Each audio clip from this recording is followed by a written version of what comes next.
I'm Phil. I'm Nilden. I'm Raz. I'm up Busty's ass. I'm Brandon.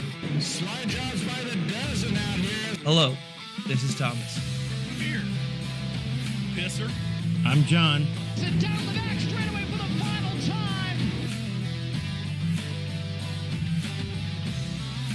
time. Ladies and gentlemen, boys and girls. This is the Dirty Slider Podcast. Sit down, buckle up, and hang on. It's about to get rough.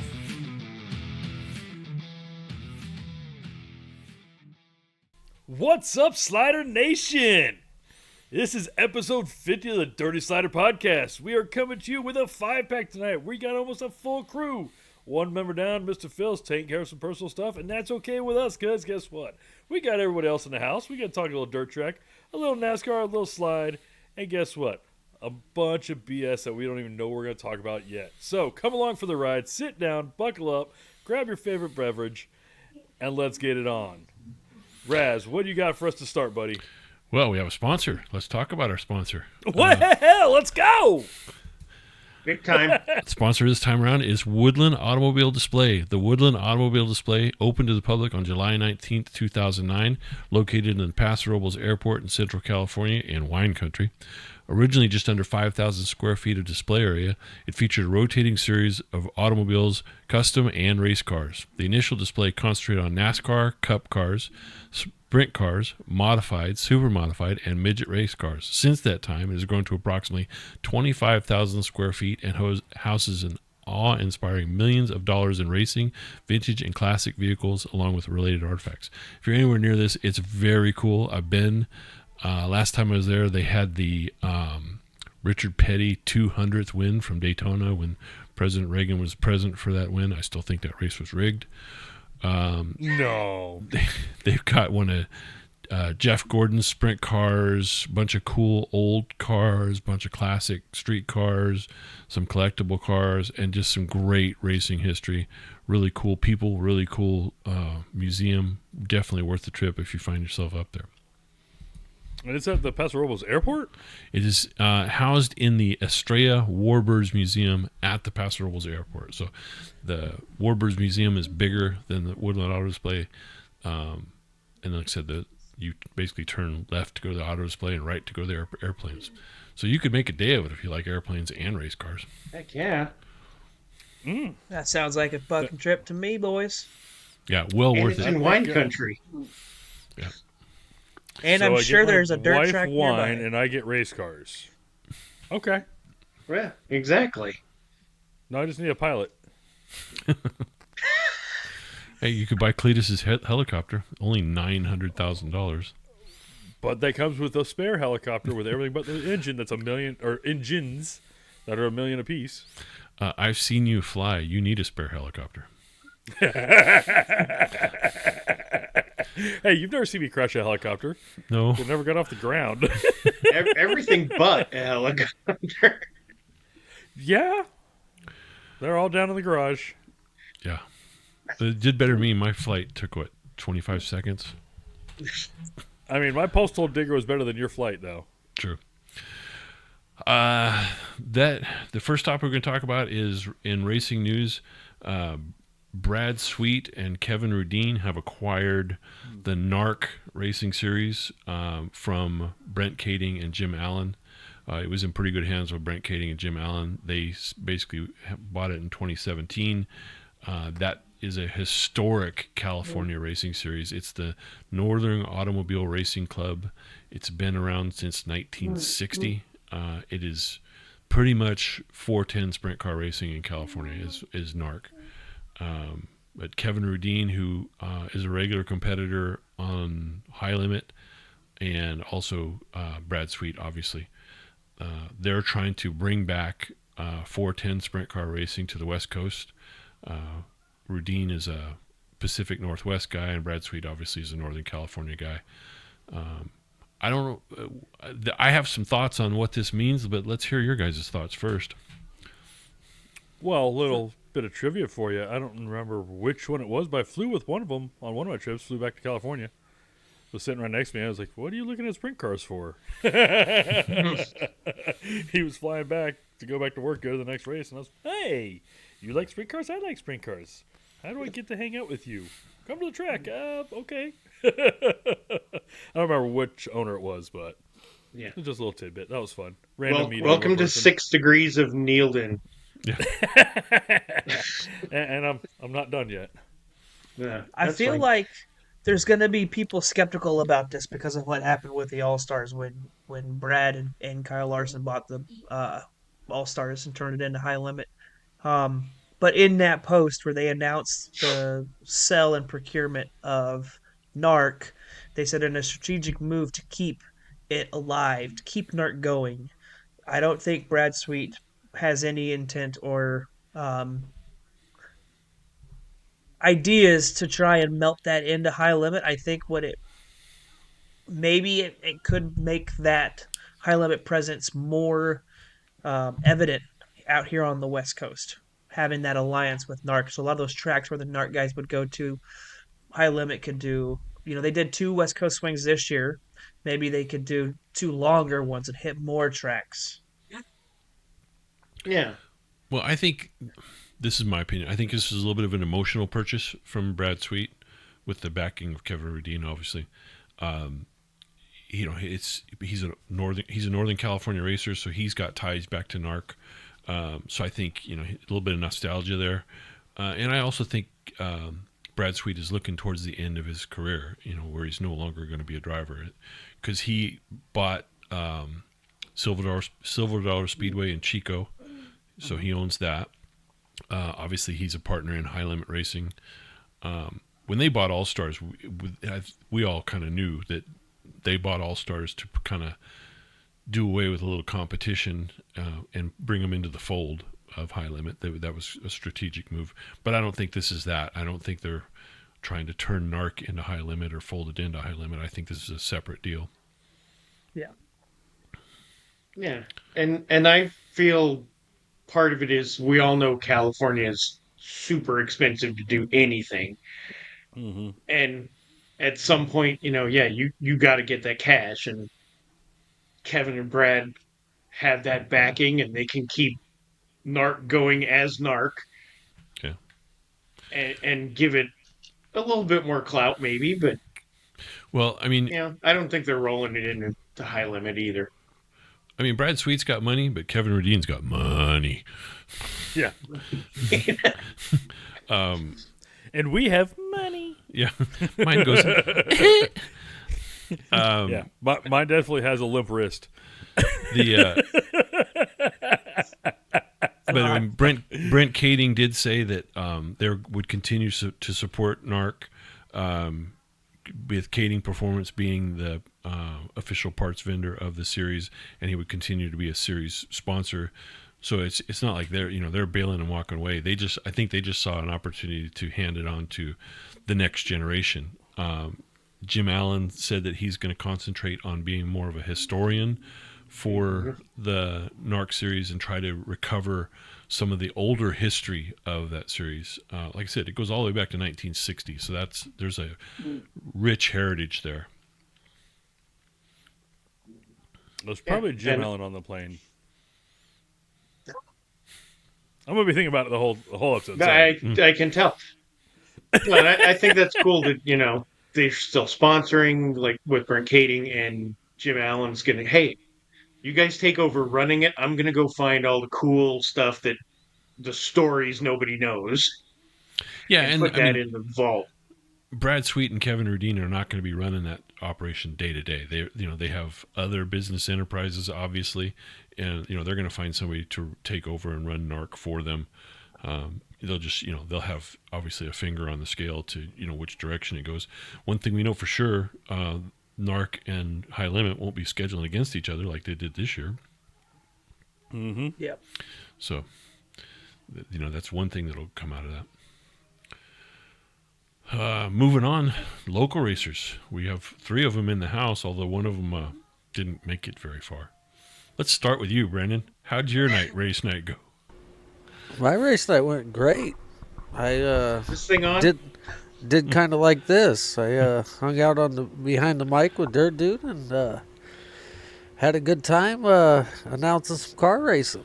Why was that? I mean, you had a race car, you entered it, right? You paid your entry fee.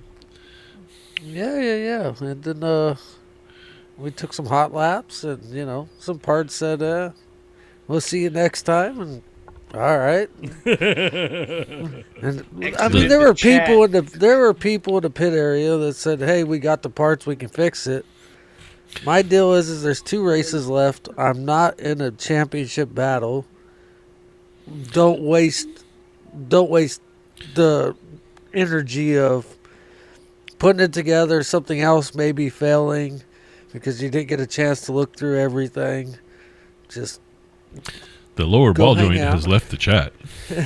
It definitely left the chat. I mean, the lower control arms got some stuff that needs work. The spindle needs some help. There's no sense of piecing it back together and maybe messing up somebody's championship run. Let's go have fun behind the mic with Dirt Dude and get her fixed up and be back out there in a couple weeks. Yep. You were hauling ass, though, until you weren't. That's usually how it works there, Bridger. No, I know. The car usually Well, no, sometimes you suck. car and you usually suck runs more. really damn good up until the point where it does not. Right? And, yeah, was- as they he say, was- it runs the best right before it breaks, right? He was hauling ass all the way to the scene of the crash. But Right. That was- First At one least I can say when mine failed, I did it coming off of turn 4, so I was on the middle of the front straightaway and I could just coast it into the hot pit. Unlike when it left Soper's chat and he ended up in the fence, it's a little cheaper to end up in the hot pit versus the fence. there. Oh yeah. true. Yeah, so you well, got that was a so you got spindle. lucky. I did. I definitely got lucky. Yep. And When a the lot right less front work. decided to leave the chat, I got lucky. And Well- all that did for me was when I broke my spindle and crashed into the fence was just throw more money at it, get better, more expensive parts, and then do it on both sides. Mm-hmm. Yeah, man. Isn't that usually how it works out, though? Oh yeah. Well, speaking of that, how'd your race go? Pretty good. So we ran IMCA Points Championship night at Barona. So instead of starting the standard IMCA point structure where fast guys in the back, slow guys up front, you just lined up straight off the points 1 through whatever, right? So 1, 3, 5, 7, 9, 11 started 1, 2, 3, 4, 5, 6 in the heat race, and then 2, 4, 6, 8, 10 started 1, 2, whatever in the second heat race. So you had Stephen Luch on the pole, me on the outside. We take the green flag. And my car's not right. Something's wrong with it. I don't know what it was. But, well, I do know what it was. The and I'll boat get to anchor it, but came out the driver's window on your way to the green flag.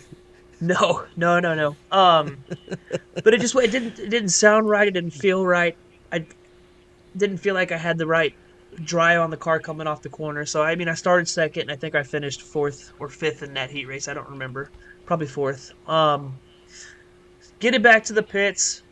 Trying to figure it out, can't figure it out. I made a bar change to try and give the car some more drive, and then we get down there to staging for the main event. And modifieds, good lord, caution, Yeah, and then caution, and then jeez. caution, and then caution. So we sat there for forever. Finally, they take the checkered flag, fire the car up, and I'm trying to put some heat in the engine, and I got it to about 2,500 RPMs, and I can hear the car missing. It's missing on a cylinder. Well, me and my crew chief, Big Steve, had checked spark plugs earlier, and I pulled a spark plug boot off and never put it back on before the heat race. So you're ready for a dry before slate the track, heat right? race. Yeah. What's so, funny is I told Eric that's exactly what your car sounded like in the heat race. Was it was missing a spark plug wire. I was like, it sounds like a spark plug wire's loose on that thing. So as I'm sitting there in tech, and Why I can didn't hear you it, tell and it- Thomas? Yeah. I was in the announcer's booth and Soper Your was phone pitted don't at the work? very far top of the hill. Well, let's see. I didn't. There's these things called phones. I didn't Right. get a text yeah, or that's anything. what I was looking for mine. Like, hey, Thomas, your car sounds like shit. Right. So Well, knowing that Soper's And I pitting have where he's constructive pitting criticism. at, those guys up there usually have a good handle on what's going on, so it doesn't is seem true. like True. a guy like me would say, "Hey, Soper, it sounded like you got a spark plug wire loose," was going to do much other than Soper be like, "No shit, Sherlock." Yeah. So just But it hold would've on, been hold on, entertaining. hold on. Just to be clear, you didn't have the microwave plugged in. Fuck off. That's valid. So, also in the heat race, Steven was leading the damn thing and then parked it up coming off of turn 2 in front of everybody, and I got into the side of Jason Aldridge and it shoved the nose over, collapsed the whole front bumper. I mean, I got a spare, but I didn't have it with me at the track. I mean, bumper's got to be there. It ain't got to be functional, right? So, sent it out there for the main.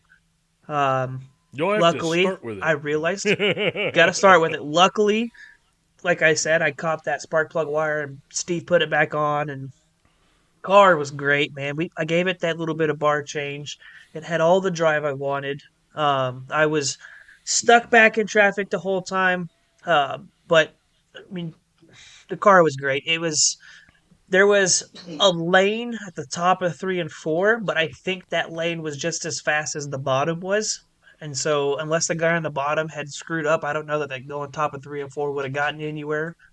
But on the outside of somebody going into 1 or 2, which is where you would have lost all that backup. So, came out finishing 5th on that deal. But the car felt great, and I was pretty excited about it. Definitely looked much better in the main event, I'll tell you that. I mean, at the start, it looked like you were running to the front, and then all of a sudden, you kind of stalled out a little bit. But being able to announce that race, you guys had a pretty good race going on there for a minute. It probably sounded like it had all the spark plug wires connected. Yeah. It definitely didn't stand out like a sore thumb. You know how those NASCAR guys that run in the back of the pack sound like their motor just sounds like shit compared to everybody else going by? That's what Soper sounded like in a heat race. Yeah, exactly. But I mean, I got to give a shout out to all the guys out there at Barona. I mean, they're, with the exception of us asshats driving these race cars, they're running a pretty efficient and quick show. And I mean, they're doing a great job, and I appreciate every bit of it. Yep, absolutely. 100%. Raz, you Except say for what when you they bring want, man. that This Yeah. When they bring that extra guy on the mic, though, it gets brings it down a little bit. detracting Hey, from the track when we crew. put you on the mic, Bridger? Hey, that was not my choice. That was you and freaking Dirt Dude, because you had nothing to talk about. Been there. Because the freaking kids were trying to line up. So how was the Cadillac? Oh, the Cadillac did good. So, yeah, I've been out for a while with my back hurt. And one race, I would have shit my freaking race suit if I'd have gone racing. So, but I went out and heat Great race was picture. good. Yeah, I'm painting for all the people who listen to audio only. Yeah, they're gonna turn it off now. I know, right? There No, goes went those out four in the people. heat. Went out in the heat, was good. Started second row inside.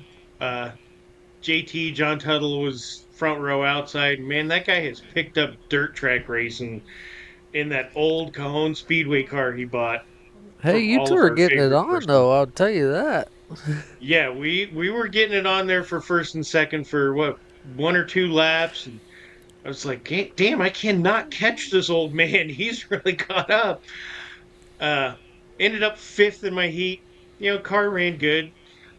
Then coming out for the main, let's see, what do we have? 24 pure stocks check in. We lost Brandon before we even got going. We lost 1 in my heat race. I heard Eddie Finger blew his motor in his heat race, so he was out. I think we dropped 1 more, so it was, everybody basically transferred to their main, and started deep in the main, back in the pack, but I was getting after it, and I saw Randy Aldridge, who wins a lot of our heat races and mains, and I said, you know what, let's just follow that guy. He's pretty good. And I followed him around for a while. if you're a racer, you know that being in that mid pack can get dangerous sometimes. Thankfully, I avoided all of that danger. Um, but I'm I in was, danger. yeah, I'm in danger, I'm in Will danger. Robinson. But yeah, I avoided all of that stuff and ended up with a ninth place finish. Little attrition, a little passing a few cars that I could get past, and it was a good race. I mean, I will say we are all glad that Grace Escalante is fine. She ended up in the wall off of turn 4 up on the K rail. We had a little red flag, but she just came up from mini dwarfs. This is her first year in the pure stock, and again, she's another one that is from the beginning of the season to last week. This week has learned a ton and is racing a lot better. And when she ended up in that wall, I know everybody in their car was like, "Oh, that's Grace. Damn it! I hope she's okay." And the next day, everybody reached out, and she's okay. You know, car actually looks not too much the worse for the wear, but it was a fun day, fun night, and I enjoy having fun at the racetrack. And we'll do it one more time this year and head into winter. Good. Our cold What's winter. winter? Come to Okay, well, Kentucky. Come to Kentucky. I'll show you what winter is. It No, I know. California winter. It arrives I here. know. I know I've what lived there. I know- don't need that anymore. I mean, I know what winter weather is, but people talk about winter in the off season. Shit, I'm going racing 3 days in Mojave in November, 2 more days in Casa Grande in November, and then 2 weeks in January. Oh, for winter nats, yeah. Well, We should do a Dirty Sliders podcast for Winter We- Nats. definitely need to figure something out for that. Well, our I next know a guy topic. who's got a motorhome. Our next topic was kind of created a buzz on the internet. The news: Dale Blaney won a World Outlaws race at age 61, so it's basically the same age I am. But Hats off to that guy. that was not the news.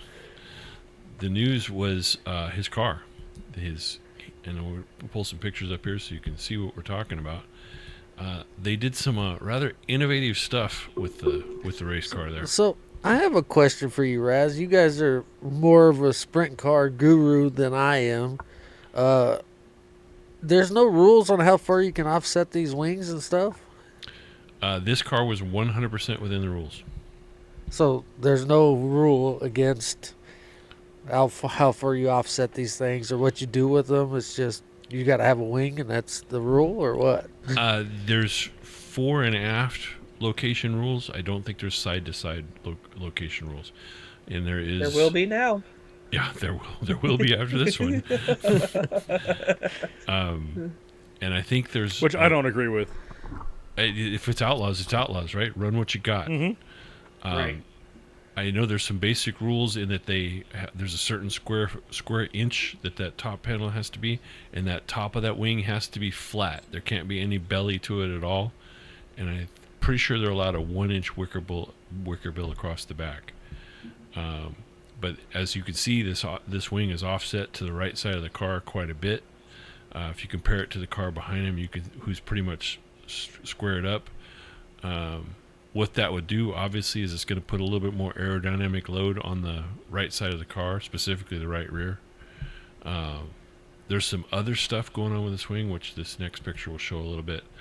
The side panel on the right side was mounted quite a bit lower than what is normally run.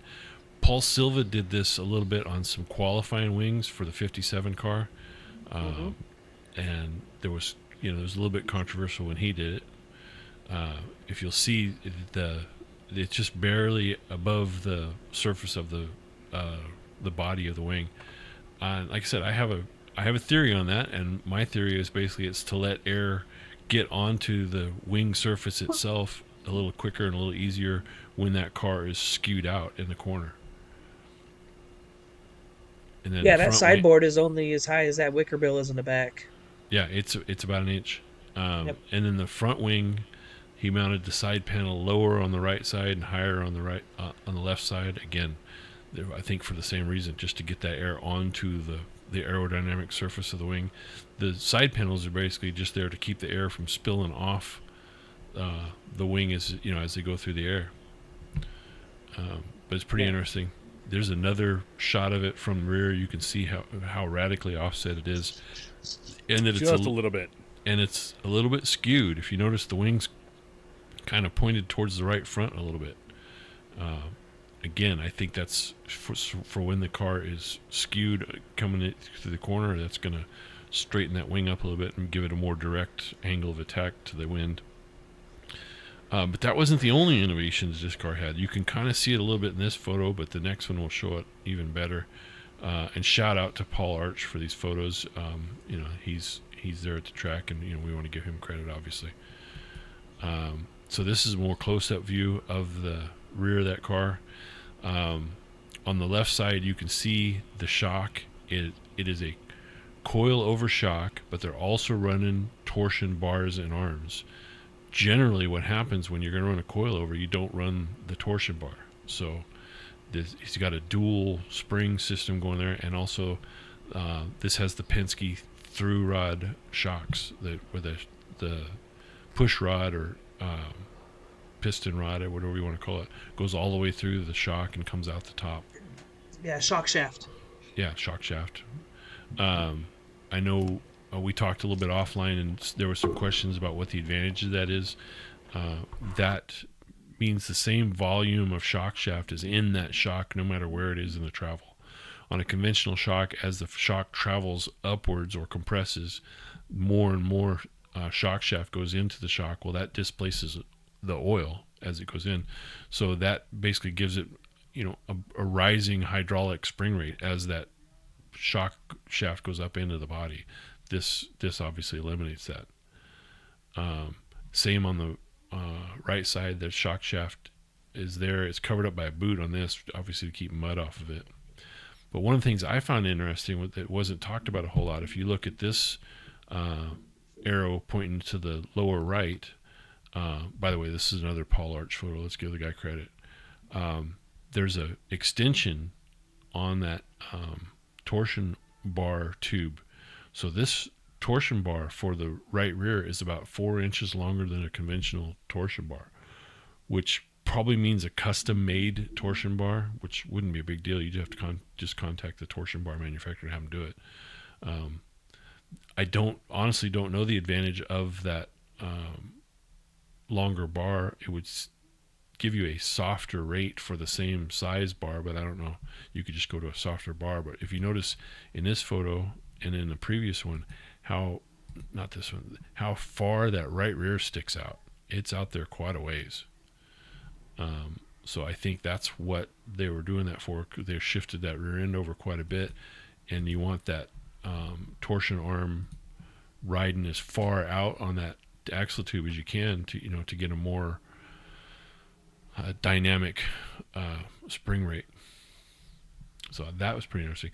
But all the way, I also want to mention the Blaney family, in which I don't know who technically owns this car, whether it's Dave Blaney or Dale Blaney or even Ryan Blaney. I know Ryan Blaney is a major sponsor on this car with the Ryan Blaney Family Foundation. But anyway, Dale drove it, Dave crew chiefed it, and Ryan probably paid for it, if you had my guess. And then one thing I found interesting, you can see a little bit in this photo, but it shows up better on the next one. This is the shocks that they're running, the Penske 7700s with the through rod. I'm sure Penske just gives those away. They don't charge an arm or leg for those at all. Well, they might have, considering who Ryan drives for. You think? Maybe. I mean, there might be a little tie in there. He may be in a little hot water this morning. Those may have just need to show back in the shelves. You mean the Penske Racing organization that Ryan Blaney drives for, and the Penske Racing organization that makes Penske Racing shocks might be under the same roof, just possibly? I don't know. I definitely know there's people that work at both. Yeah. Anyway, credit to Paul Arch for this photo again. If you'll notice, there are holes cut in that front wing because those are through rod shocks too in the front. But if you notice, those are not coilovers. They're just using the torsion bar and arm setup on the front. So that's kind of common in midgets where you'll run the opposite setup is you'll run coil springs on the front and torsion bars in the rear. So while we're on the front wing, I actually pulled up the World of Outlaws rules. Okay. And so if you stop screen sharing, Raz, I'll screen share what I've got on Okay. their rules. And it should be right there. Front wing centerfoil. Centerfoil shall be fully sheathed in aluminum. Vent holes, dimples, ridges, and or any other type of fabricated modification will not be permitted Ooh. anywhere on the ring. So how'd they get away with that then? That's Right. That's interesting. Does that mean just the top surface? Is that when they're calling Well, it said anywhere. Is the foil just the top surface, or does it include the bottom surface? Because if you good know point. if you know anything about aerodynamics, the foil is top and bottom. But anyway, it was declared legal. He's got the win. So, but you know me, I love anything outside the box, and the Blaneys are kind of known on that car for doing some crazy suspension setups. They did a rocker arm lay down coil spring setup last year that was pretty trick. I said I love people who do something that steps away from the norm. So that particular car and win kind of gave me a little stiffy. And Well, I'm all how's for the saying? innovation. I hate rules that get rid of it. Yeah. How's the saying go? If you're following the leader, all you're going to do is follow the leader. Yeah, and they talked about the Blaneys did. They talked about how that car might be a little bit of a one-trick pony. Is it it runs really well at Sharon Speedway. Oh, by the way, the Blaneys own Sharon Speedway. They own. But they said they were going to try it at some other tracks and other surfaces. So we'll see. But there were all kinds of jokes. There were all kinds of jokes about that wing that did it so Dale could get in on the car easier because he's 6'5". And 61 years old. Yeah. And owning the Speedway might also be why they didn't see the dimples or holes on the. Well, no, because it'd be under World Outlaws rules, and they have their own traveling tech officials that travel with the series. He got the win. Yeah. Unless we uncovered something they didn't notice. No. We have been known to put an episode out, and the news We come out have the same every day. once in a while that has stirred some people's up.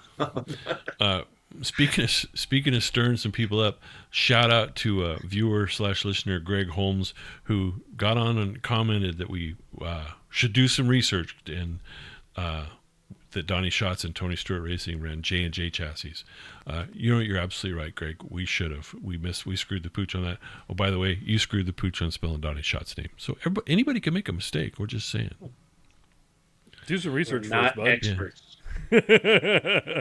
Yeah, our disclaimer is we're not experts, and well, I'm sure you run some kind of racing chassis. Now, the name of that racing chassis might be questioned, but other than that, we hit most of the topic correct. Right. Most of the time we're in the range.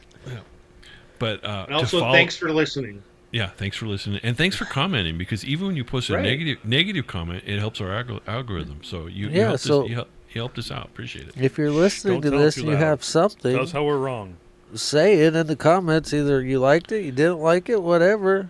Take some tips from that guy. Do some research. By the way, Greg, send us a message. You can send a message to me directly on Facebook at Raz Barlow, and with your shirt size. We'll be happy to send you a shirt for your Oh, support. hell yeah. Absolutely. But following up a little bit on that Rico Tony Stewart thing, obviously they made that big announcement. Calm down, Neilton. Calm down. They did confirm that they are going to continue to run the Schnee-Lawson chassis, and they're going to stay with the same motor combination. I honestly don't know the motor combination. I don't Speedway. Is it Speedway motors? Yeah, Okay, there you go. Did you do your research on that, Thomas? sure did. Okay. Damn. and Danny Wagner is going to stay on as crew chief, which is ironic because Danny Wagner used to be Donnie Schatz's crew chief at Tony Stewart Racing, and he left in not too friendly of a situation. They were not happy with each other when he left. Then he went to Rico, and basically, I guess Rico, before they ever announced it, went to Danny and made sure he was okay with this. And to quote Danny Wagner, he says, "I never thought in my entire life I would be back at Tony Stewart Racing." So, in essence, just to try to put a little bow on this thing, nothing's changing except for the name of the guy whose check it is. Well, it's kind of like when Tony Stewart owned Steve Kinser's team. Tony Stewart did not make one single call on Steve Kinser's car as far as what they were running, how they were running, what engines they were running, anything. That was all done by the Kinsers, and there's more than one Kinser involved in the Kinser racing deal. Tony just paid the bills. So I kind of think this is going to be the same situation, is that Tony's not going to have a lot of input as to what they're doing. To quote Danny Wagner, we're going to run our chassis, our motor, our wheels. So evidently there's a little bit of controversy about what wheels Tony Stewart Racing normally runs versus what Rico runs.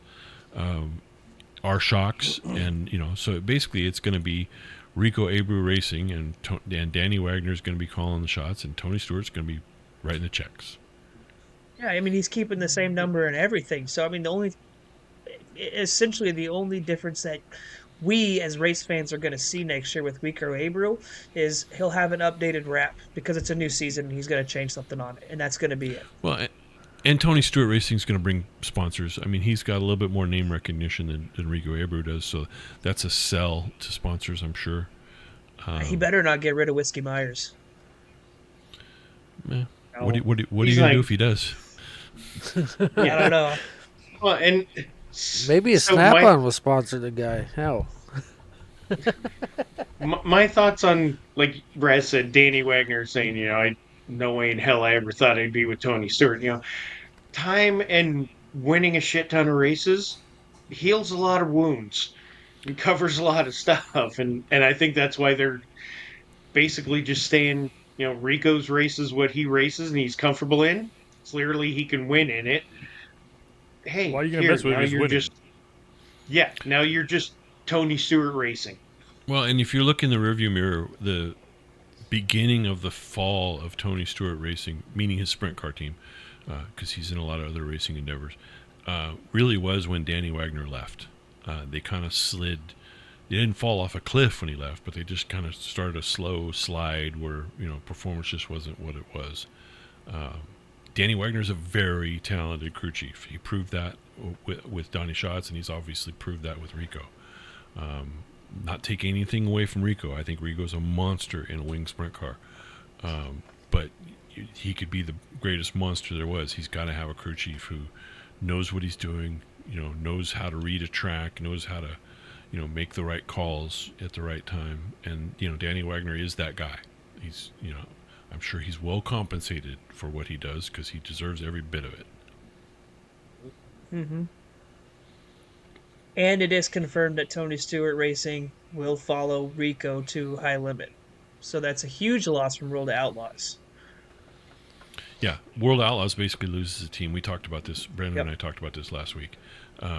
Just doubling down on that, yeah. Yeah, and this goes back to a way earlier conversation we had where I personally think High Limit is thriving and World of Outlaws is not. Mm-hmm. Yep. Mm-hmm. Well, one is being proactive and one is not even being reactive yet. Well, if you have to force racers to not race other series, to penalize them for doing that, I think you're kind of barking up the wrong tree. And the World Outlaws is very punitive for racers who decide to go race a non-World Outlaws show. Kind of takes that whole being an outlaw out of it. Yeah, they haven't been outlaws for a long time. Well, that's the thing is there's groups that are trying to keep up with the times, and then there's series that are stuck in the this has been working for this long. We just keep it moving without making adjustments up until the point of, oh, we're losing people. Now let's adjust to start penalizing folks to keep them around, Well, I think one of the main things that High Limits is doing right is they are putting money back to the racers. They're paying better purses. They are doing better tow money deals. They started that whole charter thing, which they've said they're going to call it something else besides a charter. But, they are basically guaranteeing that the racer is going to, at least have a chance at making some money in this deal, at least pay their bills. Racing's not cheap. We all know that. But, if you can at least, break even, most racers would call that a success. Yeah. Yeah, Oh, isn't very good. High Limit's calling it a franchise? Isn't that what they're calling it? It Something could like be. that? I know they were trying to get away from the whole charter deal. Charter, yeah. Probably because NASCAR would sue them. Not Right. that NASCAR would ever fuck over a race team or anything. Oh, why would they do never. such a thing?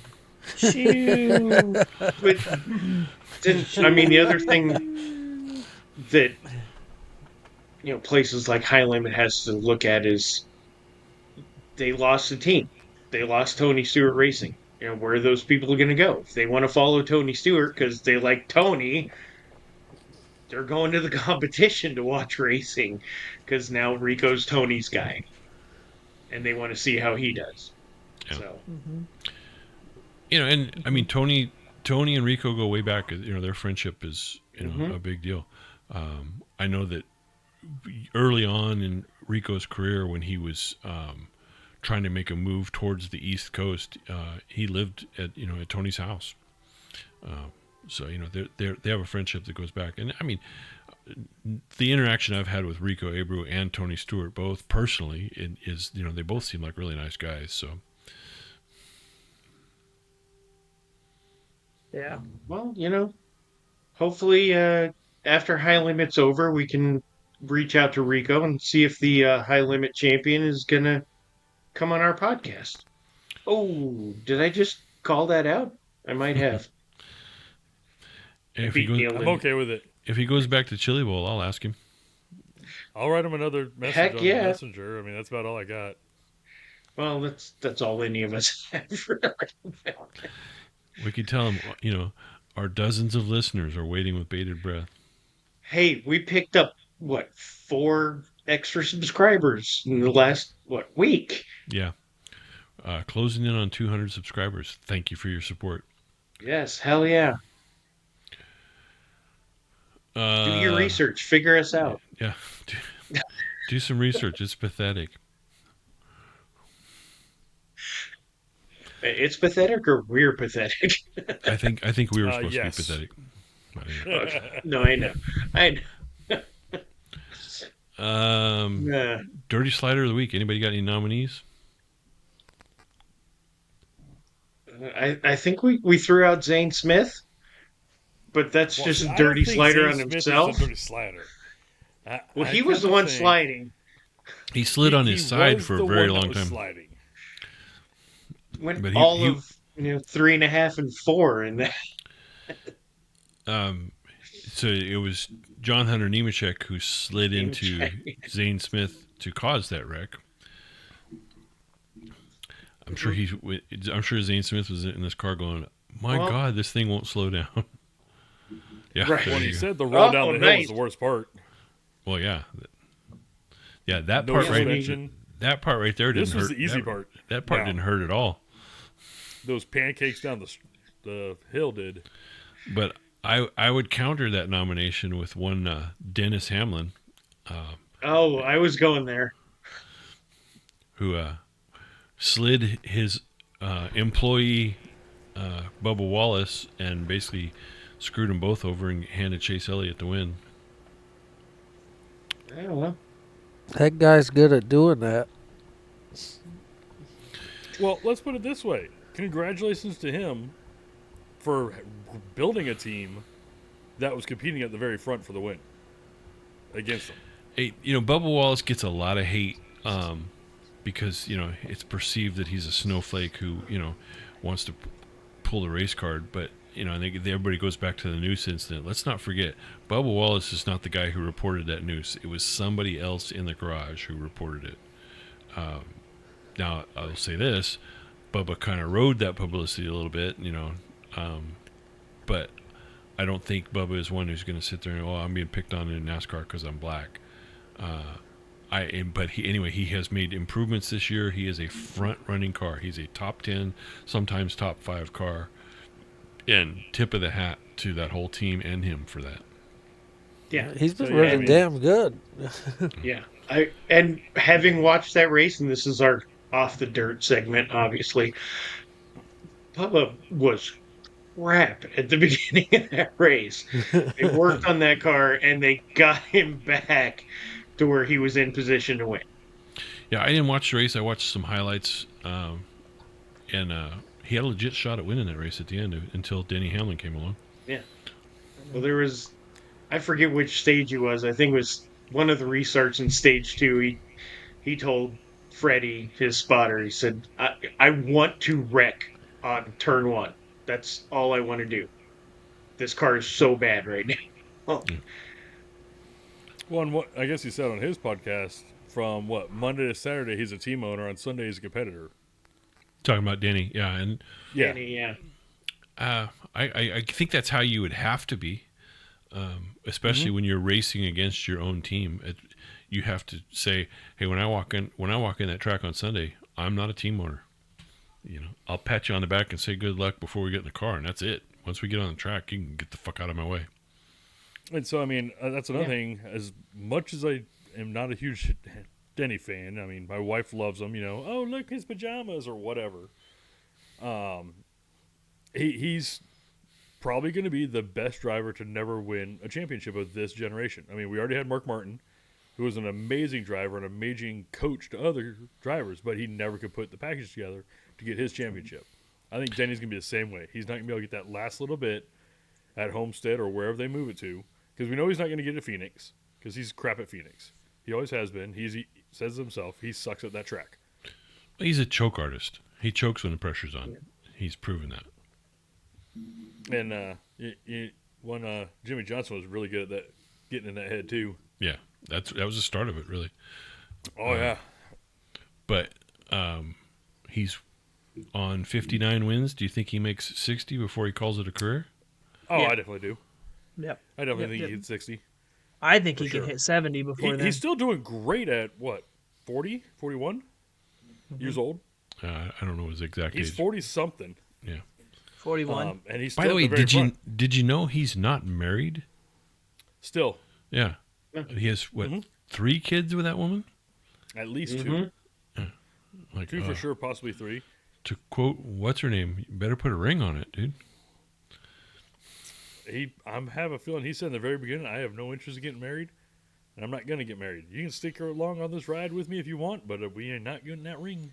Yep. Yeah, but I don't know what North Carolina law is on common law marriage and all that. Yeah. So, I mean, he may be married just without the ceremony. She may get half his crap.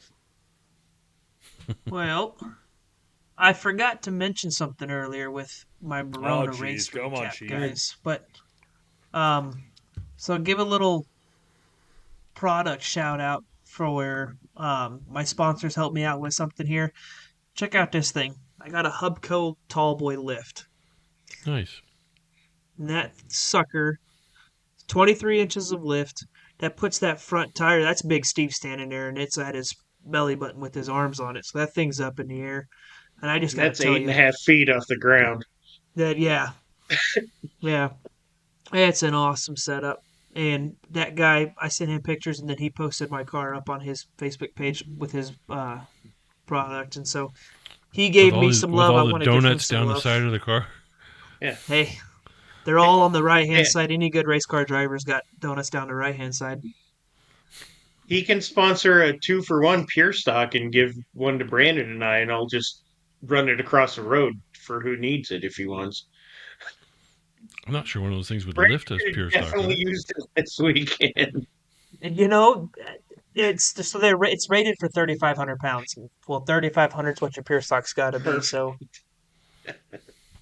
minimum 3,500 with driver. So I mean, John would be all right. I guarantee that Cadillac weighs more than 3,500 pounds. I haven't weighed it, but I think it's right on, right, Brandon? Isn't that what it was built at for? It was built Right at on. right at 3,500 with the driver in it, and no fuel. It Oh, might so be a it's little well over 35. with me sitting in it, yeah. Also, Oh, fuck yeah, off. with you. I was thinking the fuel. Yeah, you.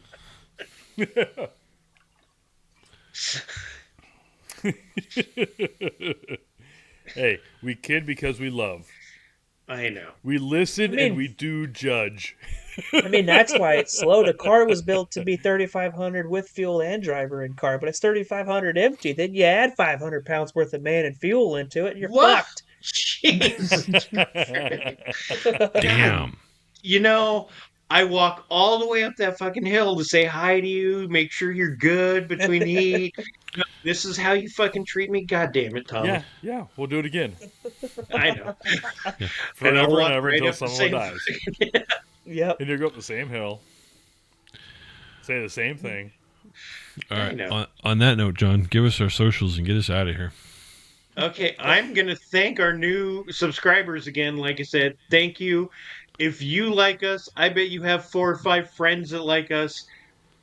Get them on. This has been a great time. We love doing it for the last 50 episodes. 50 episodes. Uh, 50 whole episodes. So, Well, I enjoyed 49 socials. of them. Yeah. Socials are Dirty Sliders on Facebook, at Dirty Sliders on Instagram, and Dirty.Sliders on X. Like, subscribe, comment, do your research.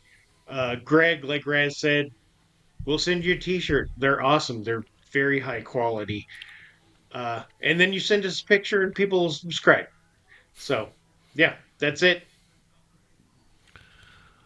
All right. Great episode, guys. Good night, everybody. See ya. Good night. See you guys. Later.